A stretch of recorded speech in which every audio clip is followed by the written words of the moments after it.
بسم اللہ الرحمن الرحیم، السلام علیکم۔ فلسطین کے جو موجودہ حالات ہیں اور جو زمینی حقائق وہاں سے اور جو خبریں وہاں سے آ رہی ہیں وہ انتہائی تشویشناک ہیں، اور پوری امت مسلمہ کے لیے ایک کرب کا عالم ہے کہ ایک جس طرح آپ صلی اللہ علیہ وسلم کی حدیث مبارکہ ہے کہ پوری امت جو ہے ایک جسم کی مانند ہے، ایک بھی حصے میں اس کی تکلیف ہوتی ہے تو وہ پورے جسم کا ہر عضو جو ہوتا ہے اس کی وجہ سے متاثر ہوتا ہے۔ تو امت مسلمہ کی یہی ایک مثال ہے۔ تو اس وقت بے شک دنیا میں بیٹھا ہوا ہر مسلمان جو درد رکھتا ہے، اہل درد ہے، اس کے دل میں بہت زیادہ اس سے متعلق درد بھی ہے، اور وہ کچھ کرنے کا ایک اس میں جذبہ بھی ہے، کچھ کرنا چاہتا ہے، اور اپنے ایک مایوسی بھی ہے کہ میں کچھ کر نہیں سکتا۔ اور دوسری طرف صرف مسلمانوں کا تعلق اب نہیں رہا، کیونکہ ظلم اور ستم اور اتنی شدت اختیار کر چکا ہے وہاں پر کہ غیر مسلمین جو ہیں اور ہیومنٹیرینز جو ہیں وہ بھی اس کے خلاف مظاہرے کر رہے ہیں، اور اس کے فلسطین کے حق میں جو ہے وہ اپنی لب کشائی کر رہے ہیں۔ تو اس میں ہمیں اب یہ دیکھنا ہے کہ مسلم ممالک اور خاص طور پہ ان کی جو حکومتوں کے پولیٹیکل سٹیٹمنٹس ہیں، صرف پولیٹیکل سٹیٹمنٹس جاری کیے جا رہے ہیں، مذمتی بیان جاری کیے جا رہے ہیں کہ ہم جو ہے اخلاقی طور پہ فلسطین کے ساتھ ہیں، ہم جو ہے ہر طرح سے ساتھ ہیں۔ آپ اس سے بڑھ کر کچھ ہمیں ایکشن دیکھنے کو نہیں مل رہا۔ اس کی وجہ ہے کہ فلسطین میں جو بھی کارروائیاں ہو رہی ہیں اور جس طرح وہ اکیلے اس جنگ کو لڑ رہے ہیں جو ان پہ مسلط کی گئی، تو وہ ایک طرح سے آپ دیکھیں کہ تنہا اس چیز کو لڑ رہے ہیں، اور کوئی مسلم ملک اتنی اکثریت ہونے کے باوجود اس میں شمولیت اختیار نہیں کر رہا براہ راست۔ پراکسی وارز میں آپ دیکھ سکتے ہیں کافی ملک اس میں کر رہے ہیں، جس میں ایک ابھی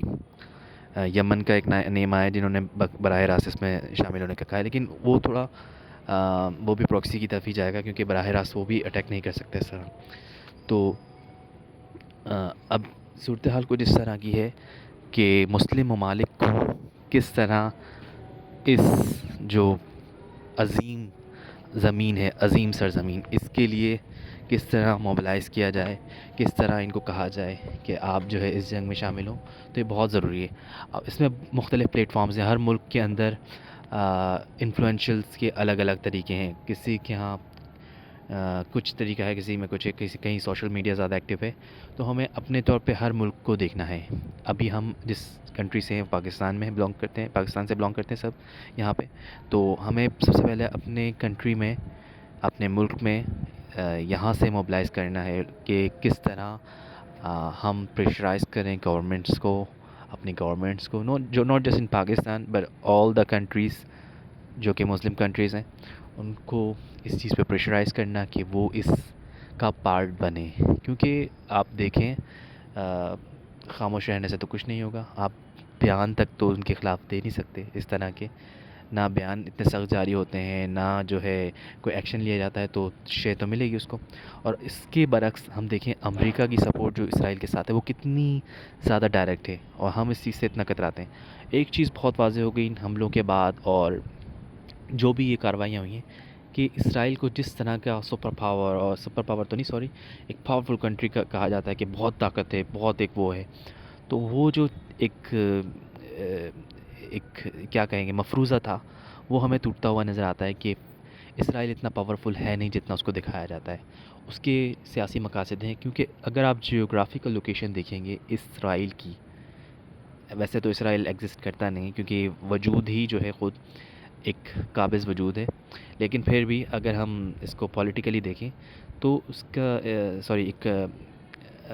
اس کا جو جغرافیکل لوکیشن ہے وہ اتنی اہم ہے کہ وہ پورے عرب کو ایک طرح سے اس کے، جیسے ڈاکٹر اسرار صاحب نے کہا تھا کہ یہ عرب ممالک کے سینے میں کیل کی طرح ہے، کہ وہ ایک کیل ٹھوک دی گئی ہے اسرائیل، کہ وہ ایک طرح سے قابو میں کیا ہوا ہے ان کو وہاں سے، جبکہ اسرائیل کی پاور کچھ بھی نہیں ہے۔ آپ بیسک اس کی جو اکنامی ہے وہ تھوڑی سی ہے اسٹرانگ، اور جو ان کو بیک سپورٹ وہ امریکہ کی طرف سے ہے اور یورپین کنٹریز کی طرف سے کچھ، تو اگر ان کی یہ اس جو سپورٹ ہے اس کو بھی روک دیا جائے تو اسرائیل خود تنہا رہ سکتا ہے، تنہا رہ جائے گا۔ تو ایک تو پوائنٹ یہ ہے کہ اس طرح کی سپورٹ کو بھی ختم کروایا جائے. دوسرا یہ کہ مسلم ممالک کو موبلائز کروانے کا کہا جائے، ان کی آرمیز کو، ان کی ظاہر بات ہے پریشر تو گورنمنٹ کے اوپر ہوتا ہے، گورنمنٹ ہی آرڈر کرتی ہے، تو گورنمنٹس کو کہا جائے. اور سب سے بڑی بات ہے اس چیز میں کہ ایک عام مسلمان کے کرنے کا کام کیا ہے. ایک عام مسلمان دیکھیں اپنے مقاصد کے لیے سوشل میڈیا پہ بھی ایکٹیو ہوتا ہے، ہر طرح سے اپنے مقاصد پہ ایکٹیو ہوتا ہے. تو ہم سب سے پہلا جو ہمارے پاس پلیٹ فارم ہے، ویسے تو ہر مسلمان پر اس وقت جو کرنے کا کام تھا وہ تھا کہ آپ اس جنگ میں شریک ہوتے اور اس کا ساتھ دیتے. لیکن کچھ بارڈرز اور جو نیشنلزم والا جو پوائنٹ آ گیا ہے، ہم بارڈرز کے اندر قید ہو گئے ہیں. اس کے بعد ہم پہ بھی یہ ذمہ داری تو کم از کم ہوتی ہے کہ ہم اپنے جو سوشل میڈیا کی جو جنگ ہے کہ ہم کس طرح سے اسرائیل کے وجود کو نقصان کس طرح پہنچا سکتے ہیں سوشل میڈیا کے تھرو بھی، اور اپنی ہر طرح کی بات سے اپنے جس طرح جتنا ہمارا انفلوئنس کا لیول ہے. دوسرا کرنے کا کام یہ ہے کہ اپنی مساجد اور جتنے بھی علماء کرام ہیں ان سے بھی باتیں کریں اور ان کو بھی کہیں کہ آپ جمعے میں اور جو بھی اجتماع ہوتا ہے اس کے اندر اس ٹاپک کو زیادہ سے زیادہ کریں. اور یہ کام ہونا مسجدوں سے ہی، مساجد سے ہی ہونا ہے، مساجد سے ہی موبلائز کرنا ہے لوگوں کو، اور مساجد ہی جو ہے وہ مرکز ہونی چاہیے ہر چیز کی ایکٹیویٹی کا. یہ ہمارے دین کا جو کانسیپٹ ہے ایک پاکستانی یا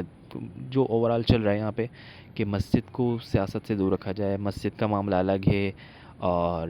سیاست الگ ہے. یہ بہت زیادہ جو ہے نا اسی وجہ سے زیادہ تر ہم نقصانات دیکھ رہے ہیں. تو کرنے کا بیسک کام سمجھ میں آ گیا ہے کہ یہ ایک تو ہمیں سوشل میڈیا جتنے پلیٹ فارمز ہیں سب سے اس میں جو بیسٹ ہے وہ ٹویٹر، اور فیس بک اتنا اس میں ایکٹیو نہیں ہے، ٹویٹر زیادہ ہے کیونکہ ٹویٹر کی جو ریچ ہوتی ہے وہ زیادہ ہوتی ہے. ٹویٹر کر سکتے ہیں یا جتنے گروپس ہیں اس پہ کر سکتے ہیں. زیادہ سے زیادہ اس کو کوئی ٹرینڈ چلا کر اور اس کو کیا جائے. اور جو لوگ اس میں پارٹیسپیٹ کر رہے ہیں ان سے بھی ان گروپس میں جائیں، ان کے ساتھ دیکھیں کیا ایکٹیویٹیز چل رہی ہیں. اور دوسرا جو ہے دوسرا کام جو ہے وہ مساجد سے ہونا ہے. مساجد جو لوگوں کو اکٹھا کریں احتجاج کے لیے نہیں بلکہ ایک عمل کے لیے کہ ہاں ہمیں یہ پریشرائز کرنا ہے کہ you have to fight for the country, you have to fight for the Aqsa mosque. تو سب سے بڑا کیونکہ ہمارا مین فوکس مسجد اقصی پر ہونا چاہیے. جو وہاں پر فلسطینی غزہ کے اندر شہید ہو رہے ہیں وہ مسجد اقصی کے لیے، سرزمین کے لیے ہو رہے ہیں کیونکہ وہی وہاں کے محافظ ہیں ابھی فی الحال. اور مین مقصد اس کی جو پولیٹیکل اور جو سینیریوز ہیں اس میں ہم نیکسٹ ویڈیو میں کر لیں گے کیونکہ یہ تھوڑی سی زیادہ طویل ہو جائے گی. اس میں آپ کو بتاؤں گا کہ مسجد اقصی جو ہے وہی امپورٹنٹ ہے مسلمانوں کے لیے، اور اس سے ڈائیورژن کرنے کے لیے، اس سے توجہ ہٹانے کے لیے اس طرف معاملہ کیا جا رہا ہے. اور ایک جو ریزسٹنس آنی تھی اس ریزسٹنس کو ختم کرنے کے لیے کیا جا رہا ہے. جو الٹیمیٹ گول ہے وہ مسجد اقصی کو شہید کر کے وہاں پر تھرڈ ٹیمپل بنانا ہے جیوز کو. تو اگر یہ غزہ میں جو بھی چل رہی ہے سچویشن، اگر یہ یہودی اس میں کامیاب ہو جاتے ہیں تو ان کا نیکسٹ مشن مسجد اقصی کی جگہ تھرڈ ٹیمپل بنانا ہے اپنا. اور اس تھرڈ ٹیمپل میں کیا ہونا ہے وہ بھی میں آپ کو بتا دوں گا کہ کیا ہونا ہے اس میں نیکسٹ میں. تو ہمیں اپنے طور پہ ہر جتنے ہمارے انفلوئنشل اور جتنے ہمارے بیٹھک ہے جہاں بھی ہے اس بات کو لازمی کرنا ہے کہ مسجد اقصی کی جو معاملات ہیں، مسجد اقصی کی اہمیت پہلے سب سے پہلے جگانی کہ مسجد اقصی کتنی اہم ہے مسلمانوں کے لیے. اس کا قرآن پاک میں بھی ذکر ہے، سورہ اسراء میں شروع ہوئی اسی اس سے ہوتی ہے ٹاپک سے. اور آپ صلی اللہ علیہ وسلم کی معراج کا جو مقام تھا، اسراء والمعراج، وہ وہاں سے ہی زمینی سفر تھا وہ یہیں پہ تھا. انبیاء کرام کی امامت یہیں سے ہوئی ہے. تو یہ ایک بہت اہمیت کا ٹاپک ہے ہمارے لیے. اس کو آگے کر کے پھر ہم نیکسٹ اپنے جو بھی ہمیں نیکسٹ اس پہ عمل کرنا ہے اس پہ جائیں گے انشاءاللہ. اللہ حافظ.